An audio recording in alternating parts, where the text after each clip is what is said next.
لا إله إلا الله.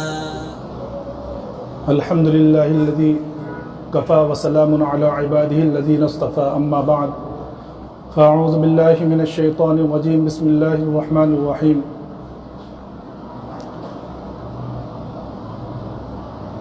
يا أيها الناس اتقوا ربكم الذي خلقكم من نفس واحدة وخلق منها زوجها وبث منهما رجالا كثيرا ونساء واتقوا الله الذي تساءلون به والأرحام إن الله كان عليكم رقيبا. وعن النبي صلى الله عليه وسلم قال النكاح من سنتي وقال في موضع آخر فمن رغب عن سنتي فليس مني. محترم بزرگوں اور دوستوں اور عزیز ساتھیوں، شریعت اسلام میں جس طرح نماز ایک عبادت ہے، حج ایک عبادت ہے، اسی طرح روزہ ایک عبادت ہے، انہی کی طرح جو ہے نکاح بھی ایک عبادت ہے. اور جس طرح نماز اگر سنت طریقے پر ادا نہ کی جائے تو نماز ہو تو جاتی ہے لیکن اس کے اندر وہ برکت اور جو اس کے ثمرات ہیں وہ نہیں ملتے. اسی طرح حج ہے، تمام جو بھی عبادتیں ہیں، اسی طرح نکاح کا معاملہ بھی ہے کہ نکاح اگر صحیح طریقے پر ہو، سنت کے مطابق ہو، تو اس کے اندر برکت ہوتی ہے اور اس کے وہ نتائج ملتے ہیں جو نتیجے ملنا چاہیے. اور اگر نکاح جو کہ عبادت ہے اور جو اللہ کے رسول اور تمام انبیاء کرام کی سنت ہیں، اگر یہ سنت طریقے پر ادا نہ کیا جائے اور اس کے اندر جو دوسری خرافات آج کل ہمارے زمانے میں ہوتی ہیں وہ تمام خرافات ہو، یعنی کہ سنت کے ادائیگی میں حرام کام کیے جانے لگے، تو ظاہر سے بات ہے کہ وہ تمام چیزیں ہوں گی جو آج کل کے زمانے میں ہو رہی ہیں کہ ہم تمام دیکھتے ہیں کہ 1-2 سال ہوتا نہیں کہ میاں بیوی کے درمیان جھگڑے، پھر آپسی نا اتفاقی، پھر اس کے بعد طلاق تک کی نوبتیں پہنچ جاتی ہے. اس کی سب سے بڑی وجہ یہی ہے کہ ہم نے سنت کے اندر حرام کاری کو شامل کر دیا. اللہ کے رسول صلی اللہ علیہ وسلم کے خود کے نکاح ہوئے، آپ کی بیٹیوں کے نکاح ہوئے. اس میں سب سے معروف جو نکاح جو ہم سب جانتے ہیں حضرت فاطمہ رضی اللہ تعالی عنہ کا نکاح ہے. مختصراً اس کا جو تفصیل ہے وہ مختصر میں بتانا چاہتا ہوں کہ جب حضرت فاطمہ رضی اللہ تعالی عنہ کی عمر مبارک جو ہے 15-16 سال کے تک قریب ہوئی تو سب سے پہلے حضرت ابوبکر صدیق رضی اللہ تعالی عنہ نے نکاح کا پیغام بھیجا. اللہ کے رسول صلی اللہ علیہ وسلم نے انکار کر دیا عمر کی زیادتی کی وجہ سے. اس کے بعد عمر رضی اللہ تعالیٰ عنہ نے نکاح پیغام بھیجا. اللہ کے رسول نے پھر اسی وجہ سے جو ہے نکاح کا انکار کر دیا، پیغام کو ٹھکرا دیا عمر کی زیادتی کی وجہ سے. ان دونوں حضرات نے حضرت علی رضی اللہ تعالیٰ عنہ کو مشورہ دیا کہ اب تم جو ہے نکاح کا پیغام بھیجو. تو حضرت علی رضی اللہ تعالیٰ عنہ کی طرف سے نکاح کا پیغام بھیجا گیا. اللہ کے رسول صلی اللہ علیہ وسلم نے حضرت فاطمہ کی مرضی لے کر جو ہے اس نکاح کے رشتے کو اور اس رشتے کو جو ہے قبول کر لیا. اور حضرت بلال رضی اللہ عنہ کو بھیجا کہ جاؤ ابو بکر، عمر، عثمان رضی اللہ عنہ مجمعین اور انصار کی ایک جماعت کو بلا کر لے کر آ جاؤ. وہ مختصر جماعت آئی. اللہ کے رسول صلی اللہ علیہ وسلم نے جو ہے نکاح کا خطبہ دیا، نکاح پڑھایا اور جو ہے مہر باندھا اور اس کے بعد نکاح ہو گیا. یہ مختصراً جو ہے اس طرح نکاح ہوا. شام کے ٹائم پر یعنی رات کے وقت جو ہے اللہ کے رسول صلی اللہ علیہ وسلم نے حضرت ایمن رضی اللہ تعالی عنہ کو حضرت فاطمہ رضی اللہ تعالی عنہ کو رخصت کرنے کے لیے بھیجا کہ جاؤ علی کے گھر پہ ان کو پہنچا کر آؤ. یہ رخصتی تھی حضرت فاطمہ رضی اللہ تعالی عنہ کی. اس کے بعد رات کے وقت اللہ کے رسول صلی اللہ علیہ وسلم وہاں گئے اور وہاں جانے کے بعد حضرت علی سے کہا کہ ایک پیالے میں پانی لے کر آؤ. حضرت علی رضی اللہ تعالیٰ پیالے کے اندر پانی لے کر آئے. اللہ کے رسول نے اس کے اندر معوذتین پڑھے یعنی قل اعوذ برب الفلق اور قل اعوذ برب الناس کو پڑھا، پانی کے اندر پھونکا اور حضرت علی رضی اللہ تعالیٰ کے سینے پر اور پیٹھ پر جو پانی کو چھڑکا اور کہا کہ اس پانی کو پی جاؤ. پھر حضرت فاطمہ رضی اللہ تعالیٰ عنہ سے کہا کہ پیالے لے کر آؤ. وہ پانی کا پیالے لے کر آئی. آپ نے اسی طرح کیا اور جو ہے پھونکا اور برکت کی دعا کی اور وہاں سے واپس آ گئے. یہ نکاح تھا پوری دنیا کے کائنات کے بادشاہ اللہ کے رسول صلی اللہ علیہ وسلم کی صاحبزادی کا اور جنت کی عورتوں کی سردار کا اور ہمارے چوتھے خلیفہ کا یہ نکاح تھا جو اتنا مختصر اور اتنی بہترین طریقے سے ہوا. اس کے اندر بہت ساری چیزیں ملتی ہیں. وہ یہ کہ سب سے پہلے تو یہ کہ عمروں کا حساب رکھنا چاہیے کہ زیادہ عمر والا نہ ہو اور سنت طریقہ یہی ہے کہ لڑکی سے جو ہے کچھ عمر میں زیادہ ہو، سمجھے. کم ہو تو بھی ہو جاتا ہے، لیکن بہتر طریقہ یہ ہے کہ تھوڑا بہت زیادہ ہو، بہت زیادہ عمروں کا تفاوت نہ ہو، ورنہ مزاج نہیں ملتے۔ دوسرا یہ کہ نکاح جتنا کم خرچے کے اندر ہو جائے اس میں زیادہ برکت ہوتی ہے۔ اللہ کے رسول کی ایک حدیث، اللہ کے رسول صلی اللہ علیہ وسلم فرمایا کہ سب سے بہترین نکاح وہ ہے جو کم مشقت میں اور کم خرچے میں ہوا ہو۔ دوسری چیز رخصتی، میں نے بتلایا آپ کو کہ رخصتی کتنی آسانی سے ہو گئی، کوئی دھوم دھڑاکا نہیں۔ ہمارے ہاں تو رخصتی کے اندر جو واویلا مچتا ہے، اللہ خیر کرے کہ وہ یہاں وہ ایک دم ہنگامہ ہو جاتا ہے۔ اس سے پہلے ہمارے درمیان ایک بہت طویل رسم ہے، وہ ہے سلامی والی رسم۔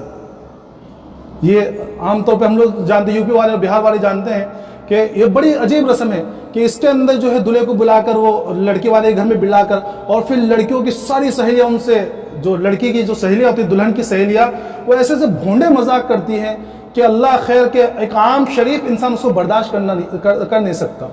تو یہ بہت ہی غلط بات ہے، اس میں یہ حرام کاری ہے کہ زنا ہو رہا ہے آنکھوں کا، غیر محرم سامنے آ رہی ہیں، تو یہ چیز بند ہونی چاہیے۔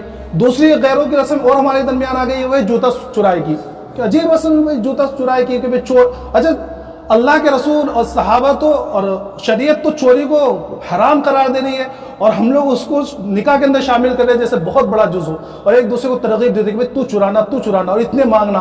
اچھا، اس میں لڑکی والے کے جو بھائی وغیرہ جو ہوتے ہیں وہ بھی شریک ہوتے ساتھ میں کھڑے رکھے گا، نہیں اتنا مانگو، نہیں بھائی اتنا مانگو۔ تو یہ نکاح کے اندر جو اتنی بڑی سنت تھی، اس کے اندر ہم لوگوں نے جو یہ حرام کاری گھسا دی ہے، جس کی وجہ سے جو ہے ہمارے نکاحوں کے اندر اور ہماری شادیوں کے اندر برکتیں نہیں رہتی۔ تیسری چیز جو اہم چیز ہے وہ ہے مہر کی۔ مہر کے تعلق سے ہمارے اندر بہت بے قاعدگی پائی جاتی ہے۔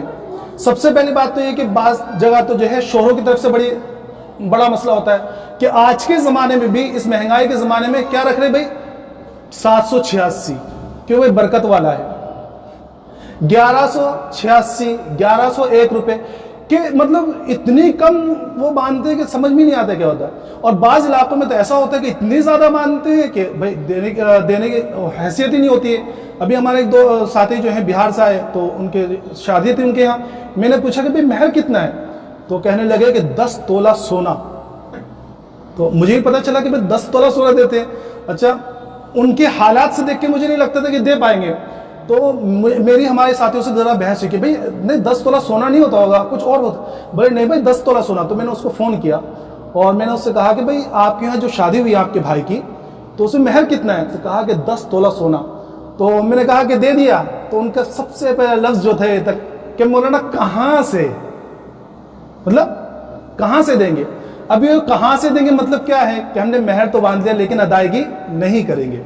میرے محترم دوستو، کتابوں کے اندر لکھا ہے اور غالباً میرے ذہن سے نکل کہ حدیث ہے یا کسی عالم کا قول ہے کہ جو مہر اس نیت سے باندھا جائے کہ وہ ادا تو کرنا نہیں ہے، اور اس کے بعد وہ بیوی سے ہم بستری کرتا ہے تو یہ بدکاری کرتا ہے، زناکاری کر رہا ہے بیوی کے ساتھ۔ اگر مہر کی ادائیگی کی نیت نہ ہو اور اس کے بعد وہ بیوی کے پاس جا رہا ہے تو یہ زناکاری ہے، بدکاری ہے۔ اس لیے نکاح اتنا باندھا جائے کہ جو دے بھی سکے، اور اتنا باندھا جائے کہ دینے میں مشکل بھی پڑے مگر دے دے۔ عام طور پر جو ہے مسنون جو ہے وہ مہر فاطمی ہے، لیکن چونکہ وہ بھی بہت بھاری پڑتا ہے، کیونکہ آج کے زمانے کے اعتبار سے مہر فاطمی تقریباً 90-80 ہزار کے قریب ہو رہا ہے۔ لیکن اتنا نہ باندھے، لیکن اتنا تو باندھے کہ جو تھوڑا لگے بھی کہ ہاں بھائی مہر ہے اور ادائیگی بھی مشکل ہو، ورنہ کیا ہوتا ہے بھائی اگر بہت کم باندھے تو شوہر کہتا ہے کہ زیادہ مہر نہیں ہے، سمجھے ابھی دے کے چھٹی کر دوں گا۔ تو مہر اتنا باندھے کہ دے سکے اور دینے میں مشکل بھی لگے۔ تو یہ تمام چیزیں ہیں جو ہمارے درمیان ہونی چاہیے۔ دوسری چیز آپ دیکھیں گے کہ نکاح کے اندر جو خطبہ پڑھا جاتا ہے، اس خطبے کے اندر 3 آیتیں پڑھی جاتی ہیں، لیکن اگر آپ غور کریں تو ان 3 آیتوں کے اندر ایک جگہ بھی نکاح کا لفظ نہیں ہے۔ حالانکہ قرآن کریم میں دوسری بہت ساری آیتیں جن کے اندر نکاح کا حکم دیا گیا ہے، نکاح کا لفظ ہے، لیکن آپ دیکھیں گے یہ خطبے کے اندر جو مسنون خطبہ ہے جو اللہ کے رسول سے ثابت ہے، اس کے اندر نکاح کا نام ہی ان آیتوں کے اندر۔ لیکن ایک چیز جو مشترک ہے ان آیتوں کے اندر وہ یہ ہے کہ اس کے اندر یہ ہے کہ اللہ سے ڈرو، اللہ سے ڈرو، کہ تقوی کا حکم دیا گیا ہے۔ اس کی وجہ یہ ہے کہ اگر میاں بیوی کے درمیان جب تک تقوی نہ ہو، یعنی میاں بیوی جب تک اللہ سے ڈرنے والے نہ ہوں، جب تک ایک دوسرے کے حقوق ادا نہیں کر سکتے۔ کیوں؟ بھائی ایک اکیلے کمرے میں بیٹھے ہوئے ہیں، کمرے میں بیٹھے بیٹھے اگر شوہر جو اپنی بیوی کو گالی دے رہا ہو یا شوہر نے کچھ ایسی دل جلانے والی بات کر دی جو بیوی کو بڑی مشکل لگی اور اس کے دل پر بڑی ناگوار گزری، تو آپ بتلائیے کہ کون سی عدالت جو ہے اس کا فیصلہ کر سکتی ہے؟ وہ مکر جائے گا، میں نے تو کہا نہیں۔ اسی طرح اگر بیوی اگر ایک بند کمرے کے اندر 2-3 تھپڑ کا شوہر کے مار دے تو کس کو دکھاتا پھرے گا بھائی؟ کون گواہ ہے اس کے؟ لیکن اگر اس وقت اللہ کا خوف ہوگا اور دل میں اللہ کا ڈر ہوگا اور وہ تقوی دل میں ہوگا تو یقین جانیے کہ بیوی جو ہے وہ شوہر کی عزت و احترام کرے گی، اور شوہر جو ہے وہ بیوی کی جو جذبات کا خیال رکھے گا، اس کی جائز تمناؤں کو پورا کرے گا۔ جب یہ ساری چیزیں ہوں گی تو یقین جانیے زندگی بہت ہی خوشگوار ہو جائے گی۔ اور اگر ہم نے میں نے بتلایا کہ نکاح کے اندر ہم نے حرام کاریاں شامل کر لی اور میاں بیوی جو ہے آپس میں ایک دوسرے کا خیال نہیں رکھا، اور کیونکہ یہ جاننے والی چیزیں ہیں، اور اس بات کو یقین جانیے کہ ایسا نہیں کہ ہمیں اللہ کے رسول نے اس سے محروم رکھا ہے، شریعت کے اندر ساری چیزیں ہیں کہ شوہر کس طرح بیوی کا حق ادا کرے، بیوی کس طرح شوہر کا حق ادا کرے، کہ اللہ کے رسول صلی اللہ علیہ وسلم کے بارے میں ازواج مطہرات کے الفاظ یہ ہیں، ساری بیویاں یہ کہتی تھی کہ اللہ کے رسول ہمیں سب سے زیادہ محبت کرتے ہیں، کہ جب اللہ کے رسول گھر میں آیا کرتے تھے تو مسکراتے ہوئے آیا کرتے تھے۔ ایک مرتبہ امی عائشہ رضی اللہ تعالیٰ عنہ نے پانی پیا، اللہ کے رسول نے فرمایا کہ عائشہ کہاں سے پانی پیا، کہاں سے منہ لگا کے پیا؟ امی عائشہ نے بتایا تو اللہ کے رسول نے وہاں سے منہ لگا کے پانی پیا۔ یہ خوشگوار زندگی گزارنے کے طریقے جو اللہ کے رسول نے ہمیں دیے ہیں۔ اچھا، آج کے زمانے میں شوہروں کا ذہن یہ بن گیا کہ میں جو ہوں حاکم ہوں، وہ ہم لوگ جو ترجمہ پڑھتے ہیں نا تو ترجمہ پڑھ لیا، بس اس میں ہم نے کسی عالم سے پوچھا نہیں تو ہم نے وہ 5 پارے پڑھ لیا کہ 5 پارے میں اللہ نے فرمایا کہ جو ہے آدمی کو جو عورتوں پر حاکم بنایا ہے، تو اب وہ حکمرانہ انداز اور فرعونی انداز، اور وہ بیوی ذرا سے ناراض ہو جائے تو بڑا اچھی بچی کہ مجھ سے ناراض ہو رہی، مجھ سے ایسا۔ لیکن قربان جائیے آقا مدنی محمد عربی صلی اللہ علیہ وسلم کی سیرت میں واقع ملتا ہے کہ ایک مرتبہ اللہ کے رسول نے فرمایا کہ عائشہ جس وقت تم مجھ سے ناراض ہوتی مجھے پتہ چل جاتا ہے۔ کیا اسلام ہے اور کیا اللہ کے رسول کی سیرت ہے کہ اللہ کے رسول فرما رہے ہیں کہ عائشہ جب تم ناراض ہو جاتی تو مجھے پتہ چل جاتا ہے کہ ناراض کون ہو رہی ہے، کہ حضرت عائشہ رضی اللہ تعالیٰ عنہ، لیکن ناراض کس سے ہو رہی ہیں؟ کہ اللہ کے بعد جن کا مرتبہ ہے اس سے ناراض ہو رہی ہے، لیکن کوئی ڈانٹ ڈپٹ نہیں۔ کہا کہ یا رسول اللہ کیسے پتہ چل جاتا ہے؟ کہا کہ مجھے ایسے پتہ چل جاتا ہے کہ جب تم مجھ سے خوش ہوتی ہو اور تمہیں کسی بات کو ثابت کرنا ہوتا ہے تو تم قسم کھاتی ہو کہ میں محمد کے رب کی قسم کھاتی ہوں، اور جب تم مجھ سے ناراض ہوتی ہو تو اور قسم کھاتی ہو تو کہتی ہو کہ میں ابراہیم کے رب کی قسم کھاتی ہوں۔ سبحان اللہ، یہ طریقے ہیں زندگی گزارنے کے۔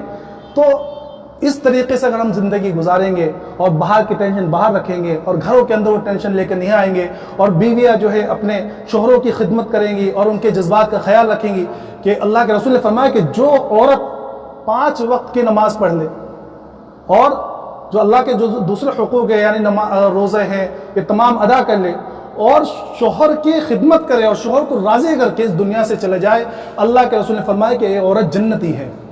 جو عورت اپنے شوہر کو راضی کر کے دنیا سے چلی جائے، فرمایا کہ یہ عورت جنتی ہے۔ اور اگر شوہر کو ناراض کر کے اس نے ایک رات بھی گزاری تو اللہ کے رسول نے فرمایا کہ وہ ایک رات بھر فرشتے اس کے اوپر لعنت بھیجتے ہیں۔ تو بیوی کے حقوق بھی بتائے اور شوہر کے حقوق بھی بتائے۔ تو یہ تمام چیزیں ہیں جس کو ہمیں اپنی زندگیوں میں لانا ہے۔ اللہ رب العزت ہم تمام کو کہنے سننے کے ساتھ ساتھ عمل کی توفیق عطا فرمائے۔